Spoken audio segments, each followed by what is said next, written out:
Hi friends, welcome to my channel Priya vlogs. అందరికి good morning. అందరు అల్లం చట్నీలో అన్ని పప్పులు కూడా వేసి చేసుకుంటారు, ఉల్లిపాయ కూడా వేస్తారు. నేనైతే అవన్నీ ఏమీ వేయనండి. ఇన్స్టెంట్గా చాలా సింపుల్గా చేసుకుంటాను.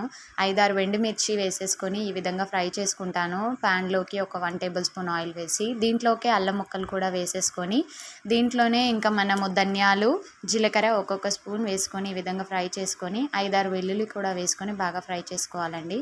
చూడండి, ఈ విధంగా ఫ్రై అయిపోయింది. మిక్సీ జార్లోకి తీసేసుకుందాము. దీంట్లోకి ఇప్పుడు మనం తీసుకున్న ఎండుమిర్చి, చింతపండు, కొద్దిగా బెల్లం వేసేసి సాల్ట్ వేసి దీన్ని పూర్తిగా చల్లారించుకుందాము.